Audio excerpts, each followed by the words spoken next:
다문화TV 시청자 여러분 안녕하십니까? 오늘은 다문화TV 특별 초대석에 아주 특별한 분, 사랑하는 교회 변수구 담임 목사님을 모셨습니다. 목사님 안녕하십니까? 안녕하세요, 대표님. 요즘 주일마다 우리 담임 목사님의 설교에 대해서 많은 다문화TV 시청자 여러분들의 반응이 아주 굉장히 좋거든요. 그래서 오늘 우리 시청자 여러분들을 위해서 인사 말씀 한번 해주시죠. 안녕하십니까. 사랑하는 교회를 담임하고 있는 변수구 목사입니다. 저희 다문화TV에서 제 설교 방송을 해주셔서 많은 분들이 또 말씀을 듣게 되고 그리고 많은 분들이 은혜를 받고 있다고 하니까 어떻게 감사를 해야 될지 모르겠습니다. 오늘 시청자 여러분 많은 질문들이 있겠는데 궁금한 점들 제가 오늘 담임 목사님 모시고 한번 여쭤보도록 하겠습니다. 자, 우리 첫 번째 질문으로 사랑하는 교회에 좀 소개를 해주시고 담임 목사님의 목회 철학이 어떤 것인지 우리 시청자 여러분들께 한번 말씀해 주십시오. 우리 교회에 대해서 소개를 하려고 그러면요, 제가 울산에서 목회하던 시절부터 간단하게 얘기를 해야 되는데요. 네. 저희가 울산에서 목회를 할 때 성도님들하고 기도를 굉장히 열심히 했는데 기도를 하다가 그런 응답을 받았습니다. 서울에 앞으로 교회가 생겨질 것이다. 서울에 교회가 세워지는데 너희가 돈 한 푼도 들이지 않고 초자연적으로 하나님의 역사로 서울의 교회가 세워질 것이다. 이런 응답을 받고 이건 사실상으로는 불가능한 문제이기 때문에 많은 사람들이 진짜 그게 응답이 맞나 그렇게 생각도 했었는데요. 얼마 후에 당시 저하고는 전혀 한 번도 만난 적도 없고 모르는 사람인데 서울에서 중복 기도팀을 이끌고 있던 지금 이제 김옥경 목사님이, 그때는 목사님이 아니었는데요. 김옥경 목사님이 기도를 하다가 울산에 변수구 목사가 있는데 그 변수구 목사를 서울로 모셔다가 교회를 개척해라. 그게 이 나라의 부흥이나 한국교회 부흥이나 또 북한 선교나 열방을 선교하는데 굉장히 중요한 일이다. 그래서 너희가 희생을 하고 교회를 세워라. 이래서 이분들이 건물도 없고 성구라든지 제가 거할 수 있는 숙소라든지 모든 걸 다 준비를 했어요. 네. 모든 걸 준비를 하고 하루아침에 초자연적으로 우리가 응답받은 그대로 돈 한 푼 안 들이고 교회가 생겨난 거예요. 네. 그래서 그때부터 사람들이 몰려들기 시작해서 오늘의 일인 것이 바로 사랑하는 교회입니다. 네. 그 다음에 저의 목회 철학에 대해서 물으셨는데 저의 목회 철학은 아주 단순 명료한데요. 마태복음 4장 23절에 보면 예수님의 사역을 요약을 했습니다. 세 가지로 요약을 했는데 회당에서 가르치시며 천국 복음을 전파하시며 백성 중에 모든 병과 모든 약한 것을 고치시니 이렇게 세 가지로 요약했거든요. 이거를 이제 삼중 사역이라고 부르는데요. 우리 교회는 삼중 사역을 하는 교회입니다. 그러니까 첫 번째로는 이 교리라는 것이 있는데 교단마다 차이가 있잖아요. 근본적인 것은 차이가 없지만 많은 면에서 교단마다 차이가 있기 때문에 교리는 절대 진리가 아니다. 성경은 절대 진리지만 교리는 절대 진리가 아니다. 그래서 우리는 교리대로 가르치는 게 아니라 소속 교단의 교리대로 가르치는 것이 아니라 성경적인 것만 가르치자. 어느 교단의 교리든지 성경적이면 받아들이고 어느 교단의 교리든지 성경적이 아니면 대척을 하고 성경대로만 가르치자. 그렇게 해서 성경대로만 가르치기 위해서 성경을 연구하고 그렇게 설교하고 있고요. 두 번째로는 이제 많은 학자들이 지적하는 것처럼 이 구원파적인 거짓 복음, 이게 교계에 굉장히 심각한 문제거든요. 그래서 예수님은 천국 복음을 전파했는데 회개하라, 천국이 가까웠느니라. 천국은 회개해야 갈 수 있는 것이고 예수님의 임금일 뿐만 아니라 구주일 뿐만 아니라 임금이시고 예수님을 임금으로 모셔야 되는 거고 그래서 회개를 강조하고 예수님의 주대심을 강조하는 그게 천국 복음이거든요. 네. 예수님이 전했던 천국 복음을 전하자. 그대로 복음을 전하자. 그래서 성도들을 생명의 좁은 길로 인도하자. 그렇게 힘쓰는 교회고요. 세 번째로는 우리 교회는 예수님도 그리고 사도행전에도 보면 치유와 기적들이 엄청 일어나잖아요. 그것 때문에 사람들이 몰려오고 구원을 받았는데 현대교회는 너무 설교 위주다. 이게 성경에서 너무 이렇게 미달이 된다. 우리의 모델은 예수님이고 그 다음 모델은 사도행전에 나오는 사도들인데 그래서 말로만 어떻게 불신자들이나 타종교인들을 설득할 수 있겠는가. 정말 효과적으로 영혼을 구원하려고 그러면 기적이 일어나야 된다. 치유가 아니라 영혼 구원이 중요한 거기 때문에 기적이 일어나야 된다. 그래서 치유와 기적을 통해서 복음을 전해가지고 개교의 부흥뿐만이 아니라 열방에 할 수 있는 많은 영혼들을 구원하기를 원하는 것. 그래서 힘쓰는 것. 그것이 사랑하는 교회라고 보시면 정확할 것 같습니다. 네. 목사님 말씀대로 첫째, 둘째, 셋째 그 삼중교리를 가지고 우리 사랑하는 교회가 그 사역을 하고 있다 이렇게 이해를 하면 되겠군요. 현재 그 사랑하는 그 교회는 그 현재 35개 국내 지교회뿐만 아니라 저희가 듣기로는 이제 미국, 캐나다, 뭐 일본, 뭐 세계 각국의 한 9개 나라에 뭐 330개의 교회 지교회가 있다 이렇게 얘기를 들었거든요. 그만큼 빠른 시기에 지금 그 교회가 성장을 하고 있는데 그 교회 성장의 원동력은 어디에 있다고 지금 생각하세요? 시청자 여러분들에게는 약간 생소할 수 있어도 멀티 사이트 처치라고 그래가지고요. 뭐 단일 교회로서는 여의도 순복음교회가 세계 최대의 교회이지만, 그러니까 한 교회지만 여러 장소에 모이는 교회들 중에는 이제 그보다 큰 교회들이 굉장히 많거든요. 그러면 세계적으로 이제 세계적인 교회들 중에는 그런 교회들이 많은데 저희 교회도 이제 멀티 사이트 처치인데요. 우리가 많은 공격을 받았습니다. 여러 가지 이유로 많은 공격을 받다 보니까 국내 성도는 채 1만 명이 아직 안 되고요. 훨씬 넘어서야 되는데 아직은 그거밖에 안 되고. 근데 하나님께서 이제 참 답답해할 때 아프리카 선교회 문을 열어주셔가지고 아주 폭발적으로 부흥을 하고 있어요. 네네.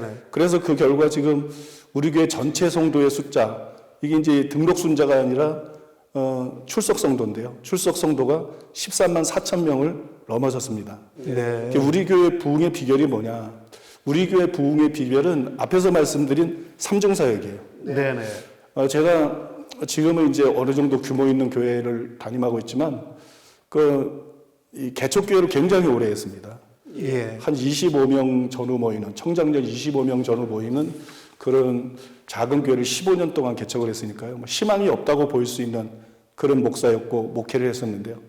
그러다 보니까 이제 돌파구가 필요했어요. 네. 하나는 성경적이기 때문에 그렇지만 또 하나는 뭔가 돌파구가 필요해가지고 제가 이제 뛰어든 것이 영성운동이었습니다. 영성운동이요? 예. 예. 그래서 영성운동 세미나도 뭐 아무튼 열심히 참석하고 몇 년 동안 굉장히 은혜 받기 위해서, 능력 받기 위해서 애를 많이 썼는데요. 나중에 이제 영성운동 분야에서 세계적으로 유명한 분들이 전부 우리 교회를 왔다 갔어요. 네. 강사로 왔다 갔는데 그분들을 이제 가까이 보면서 그분들의 간증은 정말 대단하고 나타났던 역사들은 굉장히 대단하지만 이게 말씀이 너무 빈약하다. 말씀이 너무 빈약한 게 최고의 약점이고 또 너무 영적인 현상에 치우친다. 뭐 쓰러지는 네, 거라든지 웃는 거라든지 영적인 현상에 치우치는데 실제로 치유는 그렇게 강하게 안 일어나더라. 네. 실제로 치유의 기적은 그렇게 강력하게 안 일어나고 이게 너무 거품이 심하다. 네네. 그래서 이거 가지고는 정말 교회를 살릴 수가 없다. 부흥을 이룰 수가 없다. 그게 실망을 하게 됐습니다. 그래 그 다음에 정말 하나님은 나를 어떻게 목회하기를 원하신가? 네. 이 무엇이 길인가? 그거로 고민을 할 때 하나님께서 참 은혜로, 이 자비로, 이 어떻게 목회하는 것이 하나님의 뜻인지를 분명하게 깨닫게 해주셨어요. 예. 그래서 제가 그걸 길이라는 책을 통해 가지고 책을 썼는데요. 그게 뭐냐 그러면 바로 예수님이 하셨던 삼중사역이에요. 네. 교회는 사도 바울이 예수님의 몸이라 그랬잖아요. 네. 그러니까 예수님의 몸이 뭘 해야 되겠어요? 예수님의 몸이 단순히 신학자들이 하는 일을 하면 안 되죠. 예수님의 몸이 단순히 뭐 강해설교자라든지 성경 교사들이 이런 일들도 필요하지만 그런 일을 하면 안 되죠. 예수님의 몸이 교회라 그러면 예수님이 하셨던 일을 해야 예수님의 몸이죠. 네. 몸소 실천하는 그런 행동들이요? 아니요, 사역에 있어서 말씀드려요. 사역에 사역의 있어서. 방식에 예, 있어서. 또 예수님께서 요한복음 14장 12절에서 분명히 말씀하시기를 나를 믿는 자는 나의 하는 일을 저도 할 것이요 그랬거든요. 우리가 무슨 일을 해야 되는지를 말씀해 주셨다는 거죠. 네. 내가 한 일을 너희들도 해라. 그러니까 교회의 사명은 뭐냐? 교회가 사역을 할 때 마땅히 교회가 해야 될 일은 예수님이 하셨던 앞에서 설명드린 삼중사역이라는 거죠. 예. 그래서 목회를 할 때도 모든 목회자는 삼중사역을 목표로 삼아야 된다. 그 다음에 선교사들도 너무 인간적인 방법으로 선교를 하려고 하기 때문에 기한에 비해서 너무 열매가 적은 것이다. 그래서 모든 목회자들도 삼중사역을 목표로 해야 되고 또 모든 이 선교사들도 삼중사역을 목표로 해서 목회하고 선교할 때 그러면 교회가 부흥을 안 할 수가 없어요.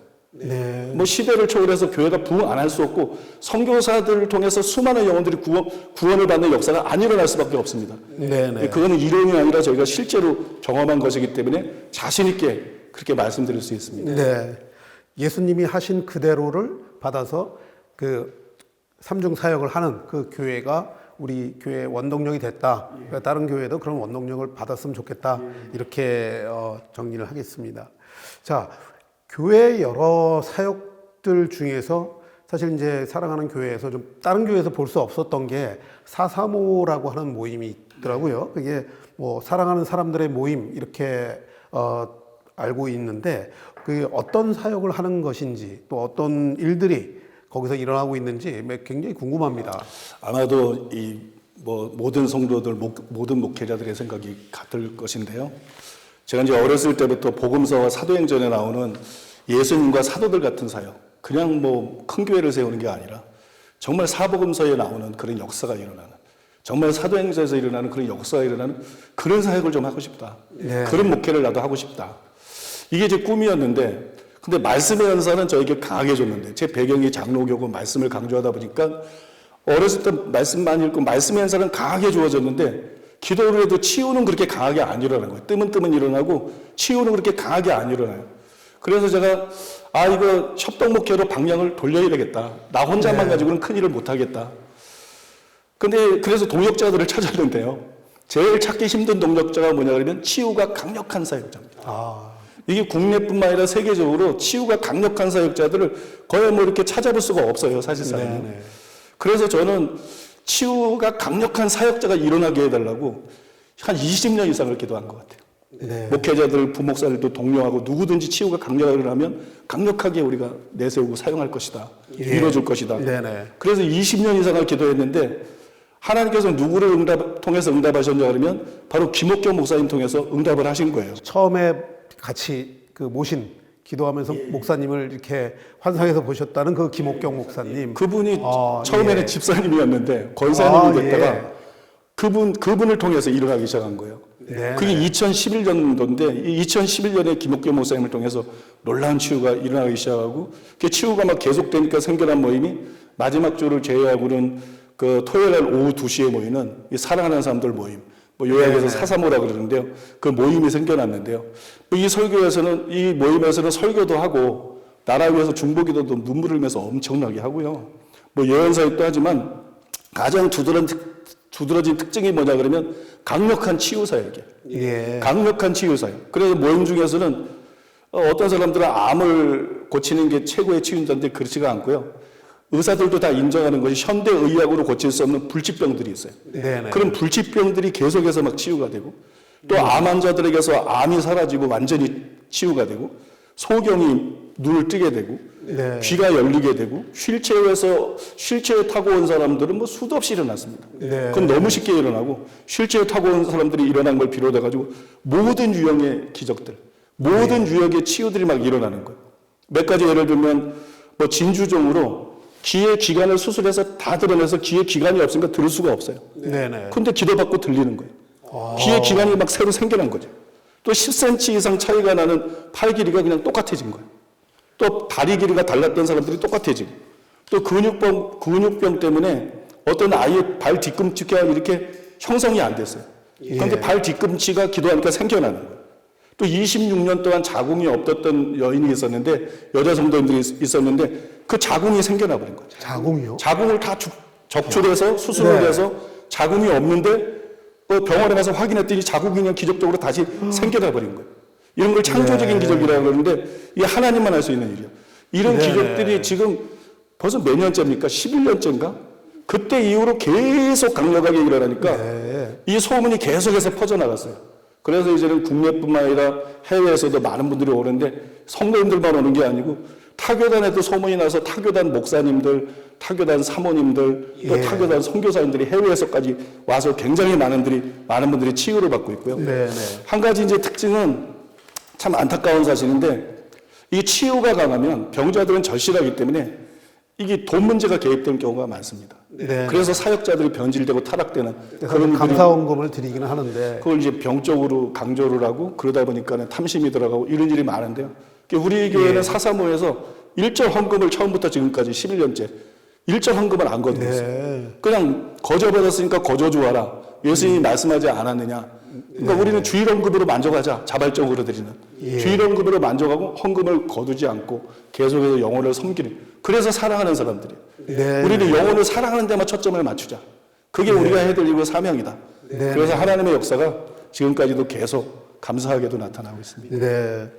사사모가 하는 그 할 사역이 정말 그 귀중한 사역. 특히나 저는 뭐 지금 목사님 말씀하셨던 것 중에서 그 우리 예수님께서 말씀하셨듯이 거저 받았으니 거저 주어라 하는 그 대목에서 저도 상당히 큰 그 감명을 지금 받고 있습니다. 자, 목사님. 또 그 우리 사랑하는 교회가 이제 국내 그 구제 사역에도 굉장히 힘쓰시는 걸로 알고 있거든요. 그래서 특히 제가 이제 듣기로는 아프리카의 그 영혼 구원 또 선교 사역 뭐 이런 것들이 굉장하시다고 얘기 들었는데 좀 그 이번 시간을 통해서 좀 자세히 좀 설명 좀 해주십시오. 제가 이 가난한 집에서 태어나서요, 40년 이상을 굉장히 가난하게 살았기 때문에 예. 이 구제에 굉장히 관심이 많거든요. 네. 그러다 보니까 이제 개척교회 때부터 계속 돕기보다는 구제를 해왔는데, 그 초교파적으로 이제 우리 교회는 국내의 수많은 교회와 단체들을 억 단위로 도왔어요, 보통. 네. 뭐 그냥 억 단위로 많은 분들을 도와주었고, 그 다음에 최소한 100명 이상의 탈북자들을 그렇게 구출하는 탈북민들을 돌보는 일에도 우리가 굉장히 힘써왔고요. 또 성경에 보면 과부들을 계속 도왔잖아요. 네. 그래서 성경의 모델을 따라서 참과부 명부를 만들어서 모든 참과부들을 매달 지원하고 있고요. 지금 이제 아프리카 선교에 너무 많은 돈이 들어가서 좀 중단을 하고 있는데, 뭐 10년이 넘도록 오랫도록 한 15년 이상은 했을 거예요. 오래도록 가난한 성도들을 조사해가지고 전세 지원금으로 한 가정당 그 2천만 원씩 매 여러 명들에게 이렇게 지원을 했고요. 또 명절 때마다 가난한 성도들 가정을 전부 조사를 해서 명절을 따뜻하게 잘 지내시라고 일정 금액을 해마다 지원해 오고 있습니다. 특별히 이제 코로나 때 이제 많은 분들이 실직을 하고 또 폐업을 하고 경제적으로 굉장히 어려움을 겪었기 때문에 저희가 4차례에 걸쳐서 뭐 저에게 규모로 보아서는 상당한 금액인데요. 46억 1,900만 원, 약 46억이요? 약 50억 정도를 이렇게 성도들에게 나누어 드렸고요. 제가 이제 방송에서 취재를 한다 그러니까 좀 조사를 해봐라 그랬더니 우리 교회가 2005년도에 서울에 생겨났거든요. 역사가 오랜 교회는 아닌데 2005년부터 지금까지 선교하고 구제한 금액이 얼마인가 보니까는 306억 원을 선교하고 구제를 했더라고요. 그러면 요즘 우리 교회가 이제 집중하고 있는 것은 아프리카 선교입니다.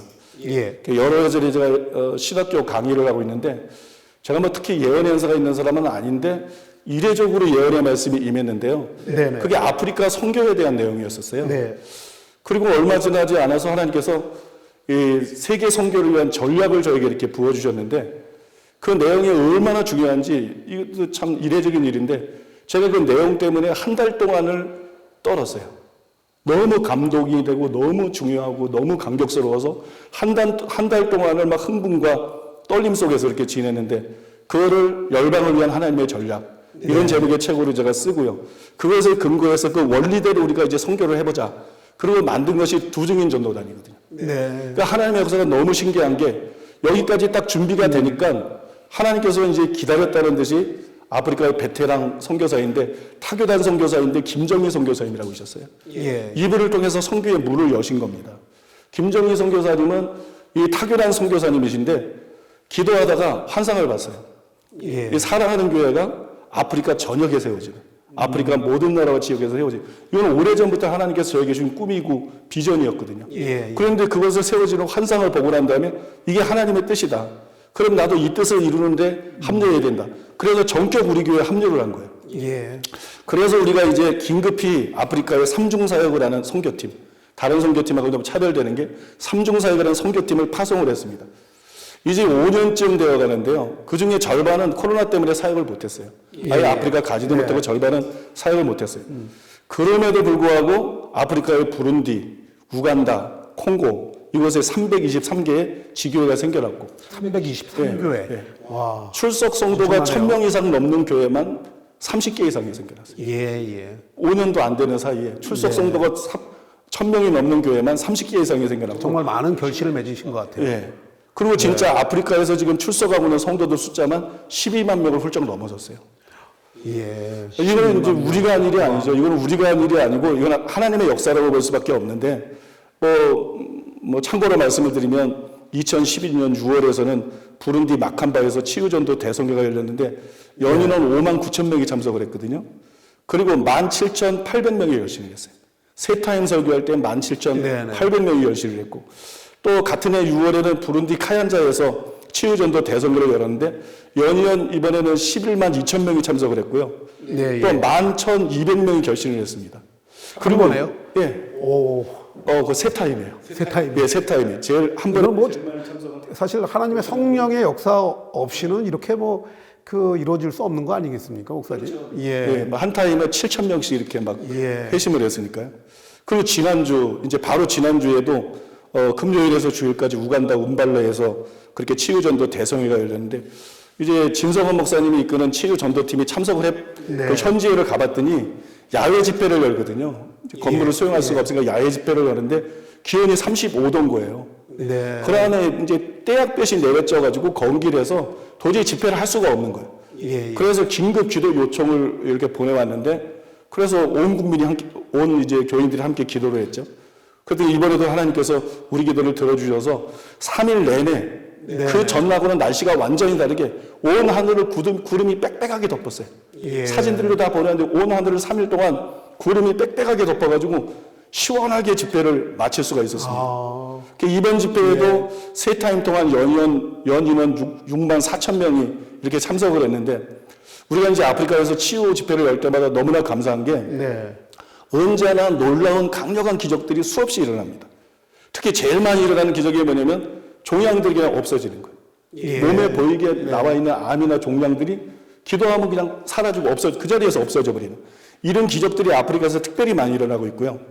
그 다음에 뭐 소경이 눈을 뜨고 귀머거리가 듣고 못 걷는 사람이 걷고, 뭐 이제 광인들이 정신이 멀쩡하게 회복이 되고, 또 내성마비가 치유가 되고 부러진 뼈가 그 자리에서 붙어버리고, 네. 부러진 뼈가 때문에 못 걷던 사람들이 치료를 아프리카에서 못 받는데 거기에서 막 그대로 붙어버리고, 이런 온갖 종류의 기적들이 거기서 다 일어나거든요. 예, 예. 그러니까 이번에도 이제 굉장한 기적들이 많이 일어났는데, 제가 참 감동적이었던 것은 그 이슬람 가정에서 태어난 4살 된 남자아이가 있는데 8개월 전에 이제 급심한 피부병이 생겨가지고 얼굴이나 온몸이 이제 상처하고 딱지 투성인 거예요. 네, 네. 그러니까 엄마가 이슬람인데 집회 광고를 보고 그래도 아이를 살려야 되겠다. 그래서 데리고 왔어요. 예. 그래서 셋째 날 치유 선포를 하고 치유 기도를 받고 난 다음에 아이를 보니까 아이 몸에 있던 각종 딱지들이 다 떨어져 나가는 거예요. 예. 그리고 상처들이 그 자리에서 싹 없어지는 거예요. 네네. 이걸 보고 이 아이의 어머니가 막 기겁을 하고 충격을 받아가지고 아이를 데리고 나와서 아이를 보여주면서 자기는 오늘부터 예수님을 믿겠다. 네. 예수님을 인구구주로 믿겠다. 이렇게 결심하는 일이 있었는데 이게 참 감격스러운 것이고요.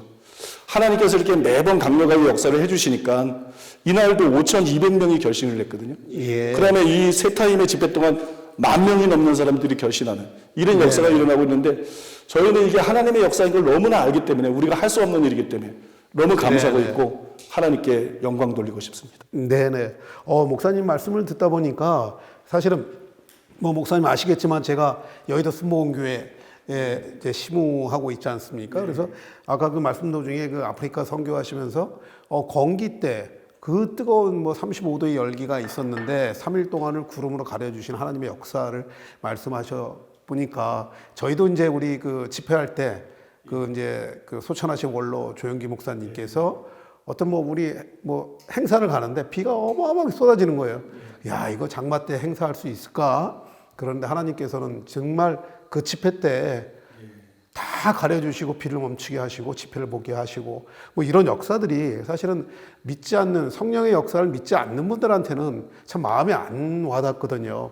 근데 저는 지금 사회자로서 정말 이 말씀하시는 것이 그대로 마음속에 지금 다 전달되고 있습니다. 그래서 너무나 이제 감동적이고 감명을 좀 많이 받고 있습니다.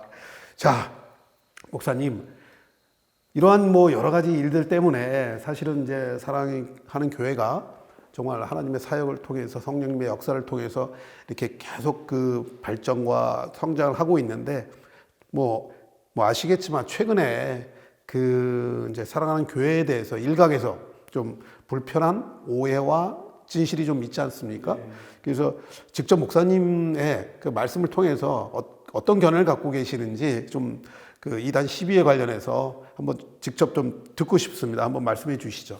이게 뭐 이 말을 하려고 그러면 일주일도 넘게 얘기를 해야 되는데요. 네네. 먼저 이제 우리 교회에 대해서 여러 교단들이 결정을 내렸는데 어떤 교단도 저를 불러서 조사한 일이 없다는 거죠. 조사를 안 하고 이단 사장꾼들이 왜곡해서 쓴 자료를 가지고 그대로 결정을 내렸기 때문에 그 자체가 불법이라는 거고요. 처음 저희 교회에 대해서 결정을 내린 것이 통합교단입니다. 통합교단인데 근데 완전히 거짓에 근거한 결정을 내렸어요.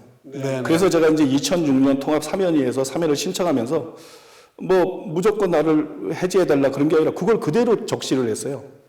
그것이 통합 사면위 위원장이었던 이정환 목사님이 쓴 여기 책을 가지고 나왔습니다만 그 이정환 목사님이 쓴 장자교단 길을 잃다. 예장 통합의 사면 파동. 이 통합 목사님이지만 이거 통합이 잘못됐다는 거죠. 이런 책의 그 내용이 제가 말하는 내용이 전부 나와 있습니다. 거기에 보면 사랑하는 교회 이단 정죄는 거짓에 근거한 것입니다. 이런 항목이 있거든요. 그 이제 저는 통합이 내세운 근거가 거기에서 이제 저는 통합이 내세운 근거가 전부 거짓이다 그렇게 썼는데 두 가지만 제가 예를 들어 보면요. 통합교단에서 저를 정죄를 할 때 내세운 말 중에 하나가 뭐냐면 제가 설교 중에 이런 말을 했다는 거예요. 네. 그래서 예수 믿고 지옥 가지 말고 제대로 예수 믿고 꼭 천국에 가게 되기를 바랍니다. 그러니까 예수 믿고 지옥 가지 말고 이게 문제가 된 거예요.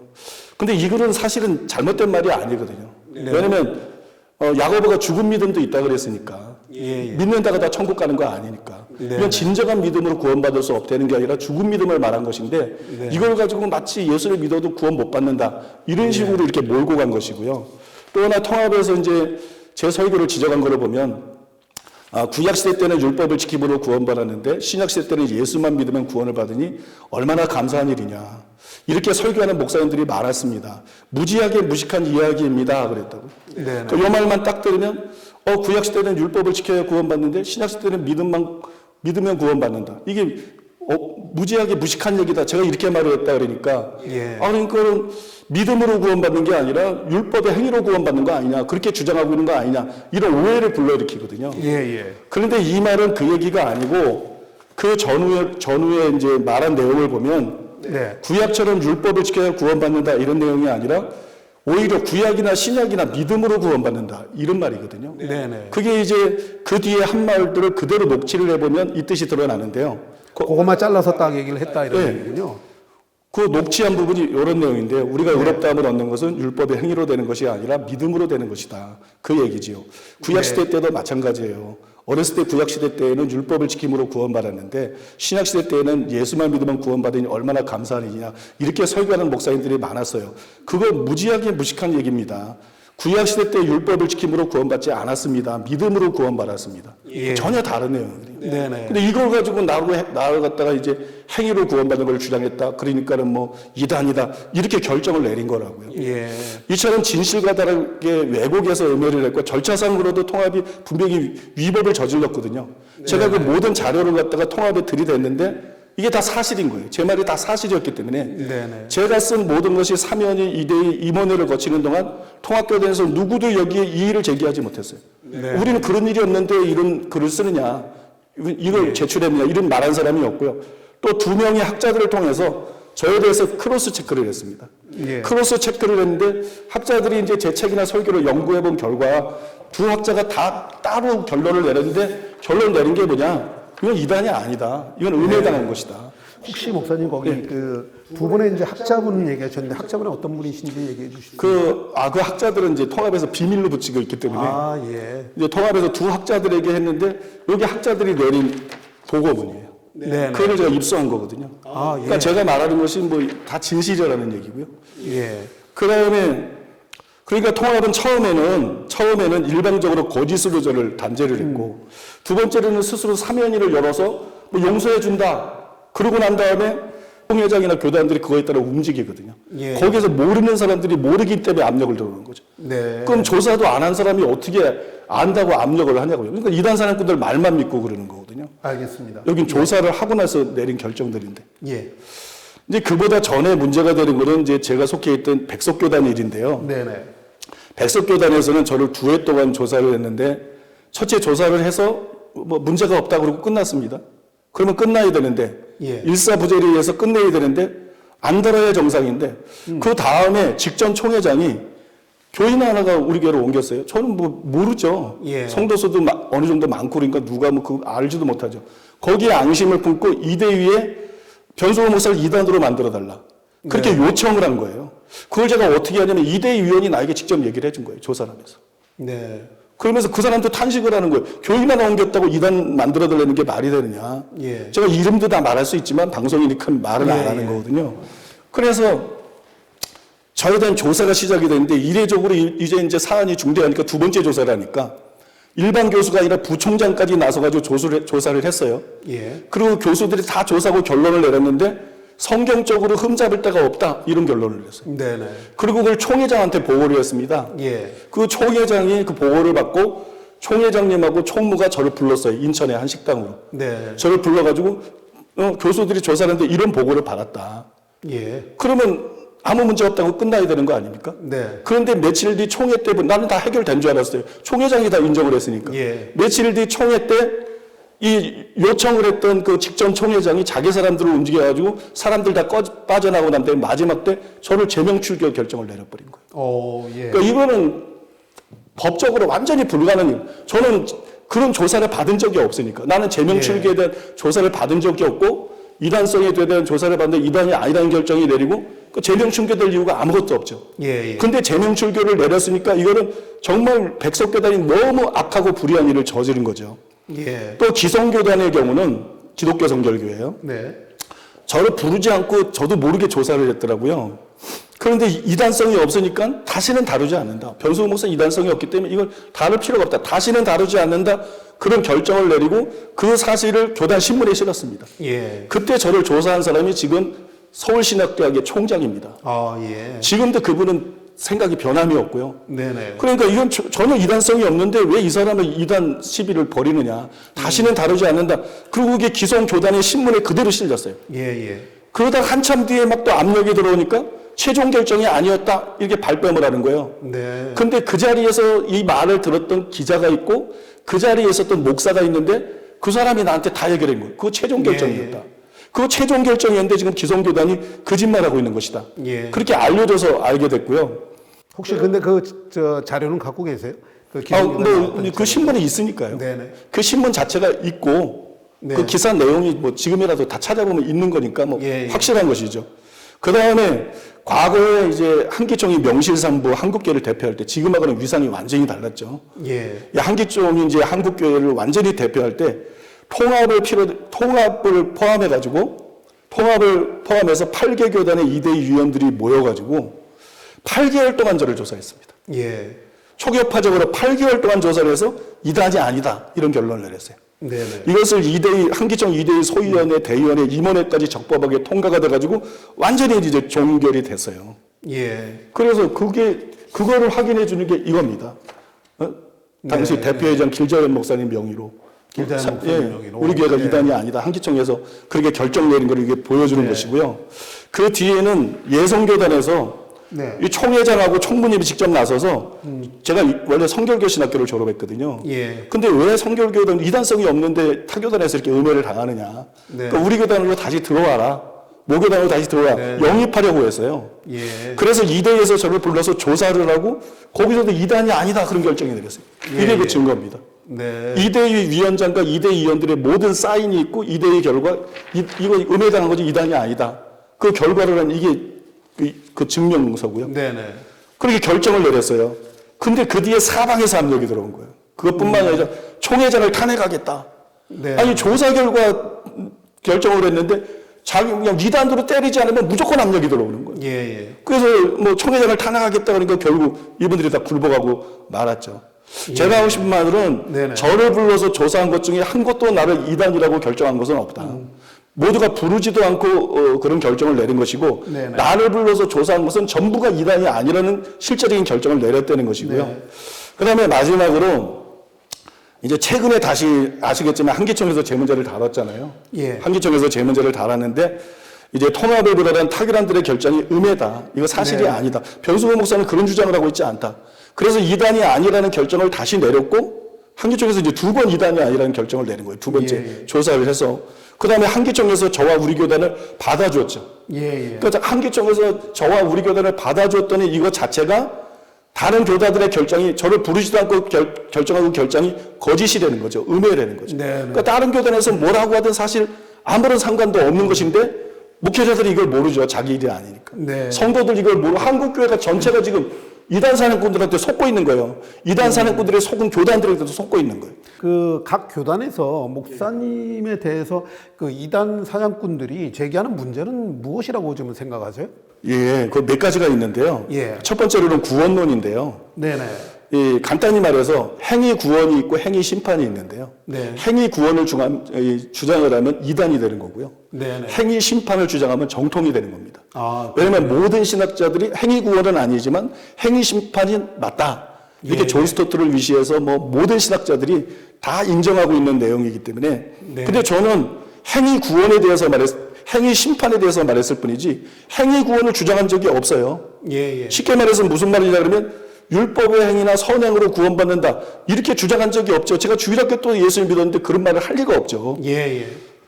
다만 내가 말한 건 뭐냐면 믿음에는 행함이 따라야 된다. 우리는 행함 있는 믿음을 가져야 된다. 예수님이 말씀한 대로 주여주의한다고 다 천국 들어가는 것이 아니라 아버지 뜻대로 자라 천국 들어간다. 네. 그렇게 신앙생활을 해야 된다. 이거는 성경 그대로 가르치는데 이거를 행위 율법주의다. 뭐 행위로 이건 진짜 완전히 예, 음해거든요. 예. 이거는 말도 안 되는 일을 하신 거고요. 네. 두 번째로는 구원받은 사람이 버림받을 수 있다. 이거를 문제 삼는데요. 네네. 이게 얼마나 어이가 없는 거냐면 그럼 감리교가 이단입니까? 순복음이 네. 이단입니까? 순복음의 교리도 원래 구원받은 사람이 버림받을 수 있다는 겁니다. 네네. 조영기 목사님의 고린도전서 책에도 제가 조 목사님 책은 다 갖고 있거든요. 예, 예. 거기에도 그게 나와 있습니다. 네네. 그 다음에 이거 성결계 교리입니다. 이거 다 이단입니까? 네네. 근데 어떻게 장로교 교단들에서 구원받을 수 있으니까 버림받을 수 있으니까 이단이다. 이거는 정말 아나무인인 거거든요. 예, 예. 장로교가 너무 이거는 오만한 것이고 아나무인이고 이거는 정말 몰상시간이라고 합니다. 더 기가 막힌 거는 성결교는 자기 교단 교리예요. 근데 장로교 따라하면서 내가 구원받은 사람 버림받을 수 있다니까 문제가 있다. 이거는 너무 비정상인 거거든요. 네, 자기 네. 교단의 교리가 그건데 그러면 네. 누워서 침 뱉기 아닙니까? 그러니까 한국교회 이단 시비가 이렇게 어처구니 없이 비상식적으로 이루어져 있다는 것을 제가 분명히 말씀드리는 것이고요. 네. 세 번째로는 성령의 은사와 계시에 대한 건데요. 네. 특히 이제 물고 늘어지는 거는 치유보다도 계시입니다. 계시를 물고 늘어지는데 왜냐면 이 이제 계시 받았다 그러면 직통 계시로 자꾸 몰고 가서 이단이라 이렇게 말하기가 쉽기 때문에 예, 예. 그렇게 하는데요. 그러나 최상경 목사도 그분의 책에 보면 정경적인 계시와 은사적인 계시가 있다. 네. 이렇게 말하고 있어요. 그러면 정경적인 계시를 주장하면 이단이다. 근데 은사적인 계시를 주장하면 이단이 아니다. 은사적인 계시는 오늘날도 존재한다. 근데 네. 제가 정경적인 계시를 주장했느냐 그런 적이 없죠. 네. 정경적인 계시라는 것은 자기가 쓰는 것이 성경이라는 거거든요. 아, 예. 자기가 받은 계시가 성경이라는 거예요. 네. 아니 제가 그런 주장을 할 리가 없죠. 정상적인 목사가. 늘 말씀하시는 게 성경의 말씀대로 하자 이런 얘기시니까. 그러니까 내가 무슨 성경을 쓸 수 있는 계시를 받았다는 게 아니라 맞습니다. 성령의 은사에도 조 목사님의 은사를 구분하면서도 계시의 은사라는 게 있잖아요. 예. 그러니까 성령의 은사를 통한 사역에 필요한 어떤 부분적인 계시를 받았다는 건데 예. 그거를 직통 계시 이단으로 몰고 간 거예요. 네네. 그거를 직통 계시 이단으로 몰고 가니까 이거는 명백히 음해인 것이죠. 그다음에 네 번째로는 제가 신사도 운동을 한다는 건데. 네. 그래서 저는 신사도 운동을 반대하는 책을 3권을 썼거든요. 근데 저보고 신사도 운동한다면 이거 진짜 말이 안 되는 얘기죠. 예. 김동수 교수, 이 하버드 대학을 나오는 이 김동수 교수님이라고 있는데 이 김동수 교수님이 잘 설명한 것처럼 영성 운동이 다 신사도 운동은 아니거든요. 근데 이단 사냥꾼들은 이 둘을 구분을 못 해요. 네. 영성 운동과 신사도 운동은 유사하지만 다른 거거든요. 네. 예를 들어서 케네스 긴 목사님은 영성운동의 대표적인 지도자 중에 한 사람입니다. 예. 영성운동 분야에서 가장 존경받는 대표적인 지도자 중에 한 사람인데 이 케네스 긴 목사님은 사도가 있다는 걸 인정해요. 예수님이 나타나서 그걸 성경으로 완벽하게 설명해 줬기 때문에. 예. 그도 그렇게 안 믿었다가 사도가 있다는 걸 인정하거든요.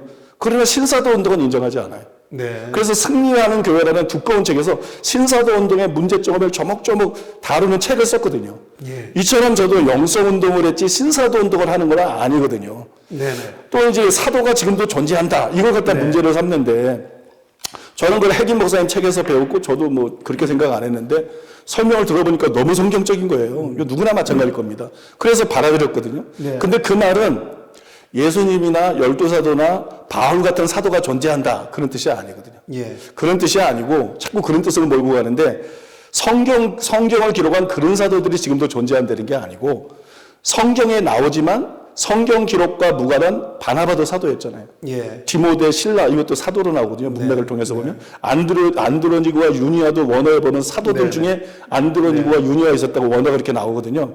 이런 사도들이 존재한다는 거예요. 그러니까 성경 기록과 무관한 사도들이 존재한다는 거죠. 이런 사도들도 오늘도 존재한다는 것은 초대교회 문서를 통해서 확인이 되고요. 예. 그것뿐만이 아니라 제가 통합 3연위에서 다 제시를 했어요. 칼빈도 이걸 인정을 했어요. 네. 그 다음에 빌리그레암도 이거 인정했어요. 예. 박윤선 박사, 이상근 박사, 로렌 커닝햄, 후안 까를로스, 오레티즈, 또 우리나라의 영성운동에 참석하는 수천의 목사들이 다 인정하고 있는 사실입니다. 예. 그래서 제가 이 자료를 전부 들이댔더니 통합교단에서도 이것에 대해서 이런 방구도 하지 못한 거예요. 네. 사도도 오늘 존재한다고 해서 반박을 못하는 거예요. 다 성경적으로 맞는 얘기라고 명백한 증거를 들이대니까. 그런데 정말로 희한한 일이 뭐냐 그러면 그것은 대놓고 신사도 운동을 하는 단체들이 있거든요. 예. 그게 따브리에라입니다. 네. 피터 와그너 박사가 세운 게 한국 분교니까요. 그 다음에 HIM입니다. 네. 이 신성교회인데 그런데 이단 사냥꾼들이 현대 종교도 보니까 이단은 아니다. 신사도 운동이 비성경적이지만 이단은 아니다. 난 깜짝 놀랐어요. 네. 이단 사냥꾼들이 이렇게 변화한 거는 처음 받았어요. 그분의 형이 교계에서 유명한 목사님이거든요. 예. 그래서 이건 이단 아니라는 거예요. 그런데 신사도 운동을 반대하고 신사도 운동 진영에서도 그래서 저를 공격을 하는데 나는 뭐 신사도 운동을 하니까 이단이다. 대놓고 신사도 운동을 해도 형이 유명한 목사니까 현대 종교가 나서서 이단은 아니다. 이렇게 말하고. 네네. 아니 나는 신사도 운동을 반대하는데 신사도 운동을 하니까 이단이다. 이건 완전히 이중잣대 아닙니까? 네네. 이건 완전히 이중잣대고 이건 정말 어이가 없는 일이죠. 네네. 그래서 조영기 목사님도 얼마나 고생하셨고 윤석전 목사님도 두 분 다 제가 존경합니다. 얼마나 고생하셨습니까? 예. 그러니까 이런 불의한 이단 시비는 이제 한국교회 미래 발전을 위해서 이제는 끝나야 된다. 더 이상 교단의 지도자들이 이런 자들에게 휘둘리거나 들러리 서거나 이런 자들을 네네. 놔둬서는 안 된다. 결론적으로 이제 목사님 말씀을 좀 종합해 보면은 구원론에 대한 것은 율법의 행위나 선행으로 구원받는다고 주장한 적이 없다. 이렇게 말씀을 하신 거고, 두 번째는 우리가 정경적인 계시를 주장한 적이 없다라고 이제 말씀하신 거고, 또 세 번째도 마찬가지로 신사도 운동을 하지 않았고 오히려 그 반대에 서 있다. 이렇게 이제 세 가지로 이제 요점을 정의하도록 하겠습니다. 그래서 이런 이단 시비에 대해서 목사님 말씀처럼 앞으로 좋은 결과를 정말 얻었으면 좋겠다 이렇게 좀 생각을 하고요. 요거에 대해서는 저희가 이제 마무리 짓고 또 다른 내용 하나 더 여쭤보고 싶은 게 있어요, 목사님.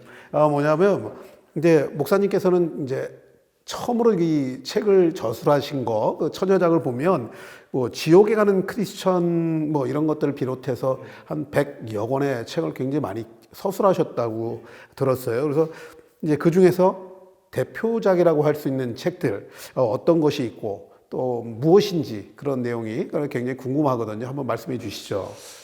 이게 저는 정말 이제 하나님의 은혜인데요. 제가 똑똑한 사람도 아니고 공부를 많이 한 사람도 아니고 책을 뭐 쓸 수 있는 사람은 아닌데 정말 하나님의 은혜로 말씀을 사랑하다 보니까 은혜를 주셔서 지금까지 127권의 책을 썼는데요. 제가 쓴 책 중에 이제 대표작이라 그러면 표지에도 나와 있는데 당신의 복음은 바울의 복음인가? 그 책입니다. 네. 당신의 복음은 바울의 복음인가? 이 책이 대표적인데요. 책의 내용을 뭐 간단하게 소개해드리면 첫째는 루터가 주장한 오직 믿음이라는 표현이 바람직하지 않다. 네. 이런 좀 충격적인 내용이죠. 예. 근데 이제 오직 믿음이 우리에게 굉장히 익숙한데 이게 오역이거든요. 네. 거의 한국어 성경에만 이 오직 믿음이 나오고 제가 다른 나라 책들을 많이 찾는데 오직 믿음으로 번역한 성경은 거의 없습니다. 예. 왜냐 그러면 원어에 오직이라는 단어가 없어요. 한국어 성경이 4번 나오는데요. 원어 다 찾아봤는데 원어에 오직이라는 단어는 한 번도 없습니다. 네네. 그러니까 이게 오역이거든요. 네. 그런데 학자들은 또 이렇게 말을 합니다. 이게 원어에 그런 뜻이 없다는 걸 인정을 합니다. 오직이라는 뜻이 없다. 근데 문맥상 이렇게 번역하는 것이 타당하다. 네. 이렇게 주장하는데 이게 얼마나 말이 안 되는 얘기냐면 이건 학자들이 교리적인 프레임에 맞춘 거예요. 네. 정직하게 성경을 연구를 해야 되는데 그냥 교리적인 프레임에 맞춰서 무책임한 말을 하고 있는 거거든요. 네네. 왜냐하면 이 로마서나 갈라디아서에 이제 대표적으로 오직 믿음이라는 말들이 나오는데 네네. 이 로마서와 갈라디아서 바울이 이 오직 믿음이라고 번역된 말을 사용했을 때 이슈가 뭐였느냐? 오직 믿음이냐? 회개와 믿음이냐? 이게 아니거든요. 오직 믿음으로 구원받느냐? 회개와 믿음으로 구원받느냐? 오직 믿음이냐? 제자가 지불해야 될 대가와 믿음이냐? 이게 아니거든요. 또 오직 믿음이냐? 믿음과 믿음에 따라야 될 행함이냐? 이게 이슈가 아니었다는 거예요. 네네. 그래서 그런 단어가 안 나올 수밖에 없는 거예요. 이슈가 아니니까. 이때 이슈는 뭐냐면 이때 문제가 됐던 거는 율법주의잖아요. 네네. 초대교회 때부터 계속 바울이 싸운 것이 율법주의였기 때문에 율법의 행위로 구원받느냐? 아니면 예수님의 믿음으로 구원받느냐? 이게 이슈였거든요. 네네. 그러니까 율법의 행위가 아니다 이 얘기를 하는 거예요. 네. 그리고 다만 믿음으로 구원받는다 이런 얘기를 하는 거예요. 예. 그래서 여기서 믿음이라는 말만 사용을 한 거거든요. 네. 그러니까 오직이라는 말이 제한하는 것은 율법의 행위와 선행이라는 거예요. 네. 율법의 행위와 선행이 아니라 오직 믿음으로 구원받는다 이 얘기가 되는 거거든요. 예. 이걸 좀 더 확대해 본다 할지라도 갈라디아서 4장에 보면 바울이 초등학문이라는 표현을 통해서 유대교하고 이방 종교를 한데 묶어서 설명을 했습니다. 예. 이 유대교와 이방 종교를, 왜냐면 신약시대 때도 이방 종교뿐만 아니라 유대교를 믿어도 구원 못 받는 거니까 예. 유대교와 이방 종교를 초등학문이라는 말을 통해서 한데 묶어서 봤거든요. 예. 여기에 의거하더라도 이 오직에 반대되는 게 뭐냐? 율법의 행위, 선행, 타종교 여기까지입니다. 네네. 율법 행위로는 구원 못 받는다. 선행으로는 구원 못 받는다. 타종교를 믿어서는 구원 받는다. 이게 딱 그 의미거든요. 네네. 결코 회개를 부정한 게 아니라는 거죠. 성경에 나오는. 네네. 그러면 성경을 부정하니까 성경이 모순이죠. 네네. 제자가 지불해야 될 대가를 부정하는 것도 아니고 믿음에 따라야 될 행함을 부정한 것도 아니라는 거죠. 오직 믿음은 이걸 부정하고 있는 것이 아니에요. 그러니까 오직 믿음을 통해서 최소한 선행이나 율법행위를 구원받을 수 없다. 네네. 타종교로는 구원받을 수 없다. 여기에서 설교자들이 딱 멈춰야 되는 거예요. 이 너무 중요한 얘기인데요. 예. 너무 확실한 얘기인데 여기서 멈춰야 되는 거예요. 네. 그런데 오직 믿음인데 왜 행함이 있는 믿음이 있어야 천국에 간다고 하느냐. 목사들이 이렇게 말한다니까. 네네. 성도들이 그렇게 들어서 알고 있다니까. 예. 심지어는 통합의 한 2대 위원장은 뭐라고 말을 했냐 그러면 이런 말을 했어요. 오직 믿음인데 왜 회개해야 된다 그러냐. 예. 오직 믿음인데 회개를 주장하면 이단이다. 통합의 2대 인장이 이런 망발을 했어요. 예. 저는 귀를 의심했습니다. 그러면 예수님이 이단입니까? 예수님이 회개하라고 그랬는데 네. 바울이 이단입니까? 베드로가 이단입니까? 성경이 이단책입니까? 네, 네. 이게 도대체 저는 경악을 했거든요. 예. 때문에 저는 성경에도 없는 오직 믿음이라는 말은 그건 루터의 발언이지. 네. 그거는 연형이 있을 때 중세 암흑 시대를 거치면서 종교의 이제 초기 때 한 얘기지. 지금 시대가 어딘데 성경에도 없는 오직 믿음을 자꾸 절대화하느냐. 응? 그런 말을 이제 그만 접고 성경 그대로 하자. 율법의 행위로는 의롭다함 받을 수 없다. 믿음으로만 받을 수 있다. 그러니 믿음은 회개를 수반한 것이다. 회개를 부정한 것이 아니다. 그럼 성경을 부정하는 거니까. 또 믿음의 행함을 산출한다. 그러므로 반드시 행한 믿음을 가져야 되고 그래야 천국 간다. 이게 성경이 가르치는 내용이거든요. 이대로 설교하자는 거예요. 네네. 응? 이대로 설교해야 된다는 거를 거기서 자세히 설명한 것이고요. 네네. 다음으로는 그 책의 내용은 이것도 충격적이실 텐데 칼빈이 주장한 견인의 교리는 성경적인 것이 아니다. 칼빈이 주장한 견인의 교리는 성경적이 아니다. 저는 그 책에서 로마서 8장 30절에 영화롭게 하셨느니라. 과거 시제잖아요. 네. 이게 영화는 미래에 우리 몸이 부활하는 걸 보통 생각하는데 그러니까 한 번 구원에 영원한 구원이다. 이렇게 되는 거거든요. 네. 그 다음에 31절에 39절에 하나님의 사랑에서 우리를 끊을 수 없다. 그러니까 한 번 구원에 영원한 구원이다. 이런 말이 되는 거고 칼빈주의자들이 한 번 구원에 영원한 구원의 근거로 이 구절들을 강력하게 내세우고 있거든요. 네. 근데 제가 이 구절이 그런 뜻이 아니다. 성경을 제대로 연구를 안 했다. 네. 교리의 시각으로 봤다. 이 구절은 그런 뜻이 아니다. 네, 네. 이거를 감리교와 장로교가 아니라 감리교가 성결교의 입장에서 최초로 완벽하게 증명을 한 거예요. 예. 저도 이 뜻을 알고 싶어서 존 웨슬리 총서부터 동서공부의 모든 책을 현대 주석까지 섭렵을 했기 때문에 예. 거기서 이거를 해결을 못해요. 근데 저도 해결을 못했는데 정말 이거 가지고 고민하고 연구할 때 하나님의 은혜를 베푸셔가지고 처음으로 이거를 완벽하게 성경으로 설명하고 증명할 네. 수 있었거든요. 네. 그거를 설명하려면 너무 복잡하고 길기 때문에 다른 기절을 통해서 제가 간단하게 증명을 해보면요. 네. 히브리서 6장 4절에 6절에 보면 한 번 빛을 받고 하늘의 은사를 맛보고 성령의 참여함 받고 하나님의 선한 말씀과 내세의 능력을 맛보고도 타락한 자들은 다시 새롭게 하여 회개케 할 수 없나니 이런 말씀이 있는데 예. 여기서 중요한 거는 다시 회개하게 할 수 없다 이겁니다. 네. 다시 회개할 수 없다. 여기서 먼저 다시라는 말이 중요합니다. 다시라는 말이 왜 중요하냐면 이 칼빈주의자들이 늘 하는 말이 있어요. 이 사람들은 진짜 구원받은 사람이 아니야. 무늬만 신자. 그거 아닙니다. 다시 나는 말은 전에 했던 얘기를 다시 한다는 겁니다. 그럼 전에 했던 얘기가 진짜라는 겁니다. 무늬만 신자가 아니라 그 사람이 진짜 구원받은 사람이었다는 것을 얘기하는 거고요. 예, 예. 그때 회개가 참 회개했다는 것을 문맥에서 100% 드러내는 거고요. 네. 그 다음에 또 중요한 것은 회개하게 할 수 없다. 다시 회개하게 할 수 없다. 이건 무슨 얘기입니까?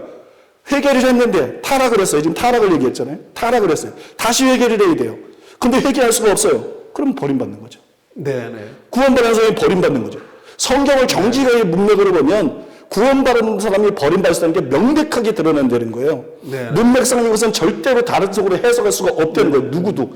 문맥을 무시하지 않고 문맥을 파괴하지 않으면 네네. 다른 식으로 해석은 완전 불가능하거든요. 이런 증거가 성경에 수백 가지입니다. 네네. 이런 증거가 성경에 수백 가지이기 때문에 성경의 증거가 명백하기 때문에 한국이 나온 세계적인 신학자라고 그렇게 칭송을 받고 있는 김세윤 박사를 비롯해서 총신대 이한수 교수, 뭐 양용희 교수, 길성남 교수, 권영명 교수, 백석대 총장을 지낸 최갑종 교수 이런 쟁쟁한 학자들이 전부 구원받은 사람 버림받. 제가 그분들 책도 다 읽었거든요. 네네. 전부 구원받은 사람들 버림받았다 이렇게 책을 쓰고 있어요. 예, 예. 이들 중에 많은 분들이 배경이 장로교입니다. 장로교 소속입니다. 네.